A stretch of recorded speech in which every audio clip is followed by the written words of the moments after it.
House Select Subcommittee on the coronavirus pandemic released a set of documents to the nation that shed light on the production and publication of a controversial scientific paper that helped shape the early public debate about the origin of COVID-19. Among some of the new information, the documents show Dr. Christian Andersen, a key author of the Proximal origin paper, sent an email to an editor at the journal Nature to gauge her interest in publishing the paper. He noted in the email that he and his co-authors had been prompted in their efforts by Fauci, Collins, and Jeremy Farrar, then the leader of a major UK research institution called the Wellcome Trust and key organizer of the February 1st teleconference between the NIH officials and top scientists. This is all according to The Nation. Molecular biologist Alina Chan noted on Twitter regarding the report, between mid-February and mid-March 2020, the Proximal origin authors gained the magical ability to distinguish between a natural virus that emerged from the wildlife trade and a natural virus that emerged due to research activities. She goes on, during peer review at Nature in February 2020, the authors told the peer reviewers that escape of a natural virus from a lab could not be distinguished from an animal to human transfer in another environment.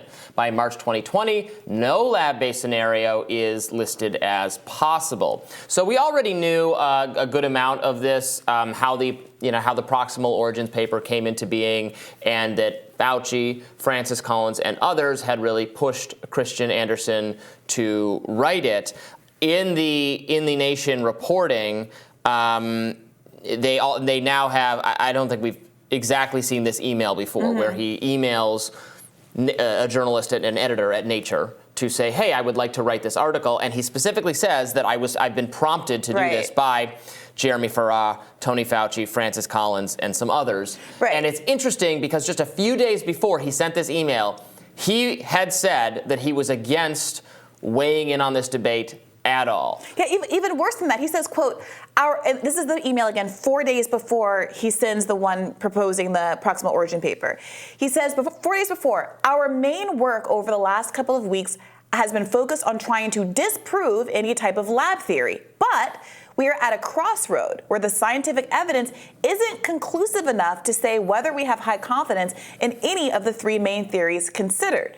So he goes on to say, as to publishing this document in a journal, I'm currently not in favor of doing so. I believe that publishing something that is open-ended could backfire at this stage.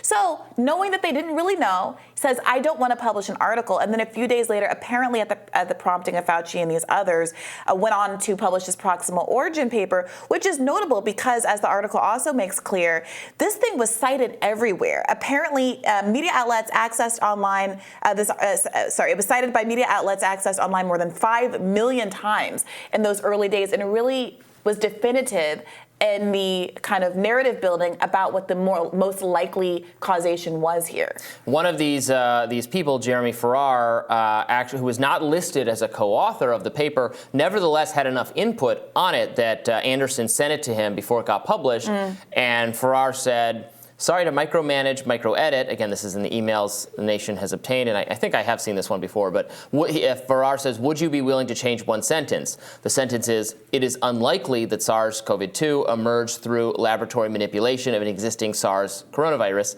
That gets changed to, it is improbable. So it goes from unlikely to improbable. Which again is now not a conclusion that multiple agencies of the federal government agree with. They do not think it is improbable. They think with low confidence it is the more likely explanation for how COVID arose. So, look, we're looking at a lot of massaging of the messaging going on here about what you were supposed to discuss. And I think it just raises the obvious question, were Fauci and people like him eager to shut the door on the conversation to lab leak because it would result in greater scrutiny of U.S. funding of controversial research in labs in China, also in the U.S., with respect to the manipulation of viruses? Does it bring the health establishment, the community, the scientific community, more scrutiny of what they're doing? Yeah, I think that's exactly right. And again, the issue here isn't that people can make mistakes or that there was ambiguity. The problem is that in the face of ambiguity, there was apparently a push in one direction. And we have to start asking questions about why that was, who was implicated. Is this all about liability concerns? Is it about the fact of U.S. funding in these labs? Is it about a broader scientific interest in protecting the ability of people to continue to do this kind of research with more augmented safety precautions? Who knows? But this fundamental lack of transparency that we now know existed from the start of this pandemic is critical. It's crucial to why there wasn't the level of vaccine compliance, all kinds of compliance that might have actually had a better, positively affected the course of the pandemic. And while so much of the blame has been laid at the feet of politics and conservatives and so-called anti-vaxxers and things like that, and blame can lie where it lies, there also has been a real, I think, lack of ownership of the messaging role that the CDC and the government played in setting people up to basically not know who to believe.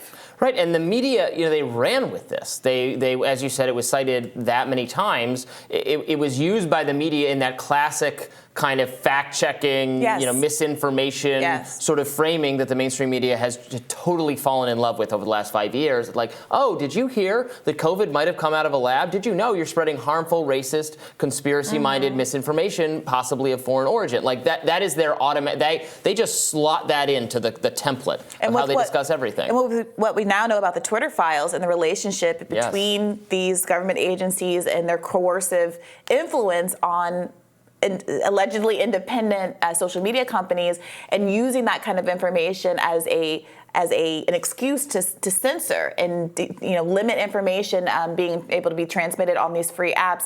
It is meaningful. It is important, and it did really contribute to this community of distrust that we're now every time we keep having these exclusive from some media outlets saying, the new scientists have found new reporting on raccoon dogs at the market, and this really they're bought into the narrative because they were the ones enforcing it, because that's what Fauci and such people decided on. And then when people like Alina Chan actually get to look at the underlying data, they say, okay, well this was polluted data. And debunked the coon dog story well over a week ago. I was in a car over the weekend, and I heard a radio report about the coon dog story, telling it straight and faithfully, and giving the impression that this was we're closer to understanding the origin of COVID because of coon dogs. And it really is frustrating how the information system works in this country. It's amazing. Yeah, amazing.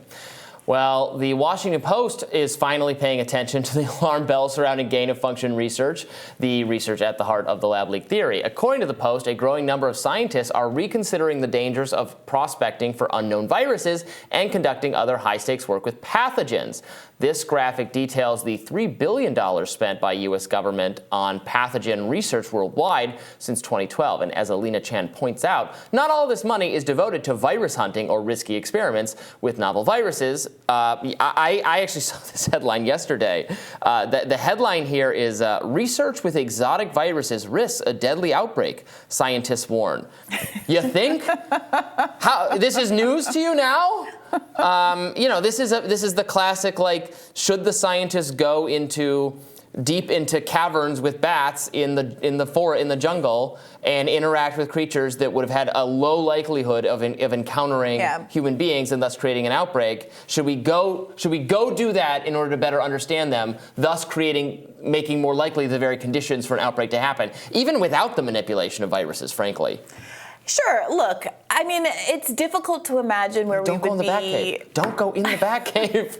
It's difficult to imagine where we would be as a species, as a society, if no one had ever gone anywhere or looked at anything or left their little mile hut radius. I mean, I don't know. I think it's a difficult balance of, what if the next cure to cancer is found in a frog in the Amazon rainforest? Are we not supposed to go there because there might also be a virus in the Amazon rainforest that can bite you and spread and cause a pandemic? I don't know about all of that. I think there's a much stronger case against the manipulation of the virus than simply going into a new we're frontier. Trying to create new superheroes. You get bitten by the radioactive bat, and you become Batman's. I'm mixing the origins of several superheroes here. The problem isn't getting bitten by a bat. It's being bitten by the wrong bat, allegedly, according to Robbie, the comic expert. Okay.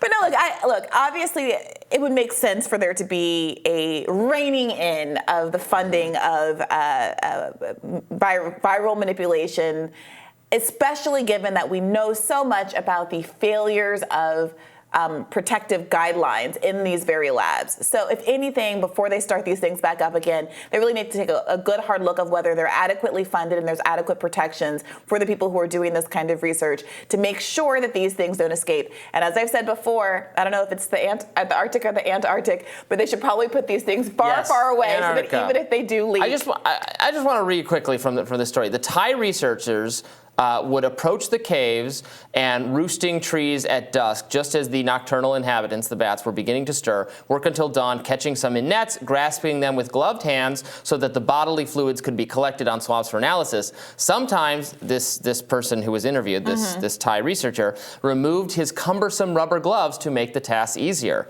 In the early days, we didn't think it was that harmful. Look, maybe all that Thai researcher needs is better gloves. But maybe to your point, he just shouldn't be doing it at all. I'll leave that to the scientists to decide. Maybe that's a bad idea. More Rising right after this.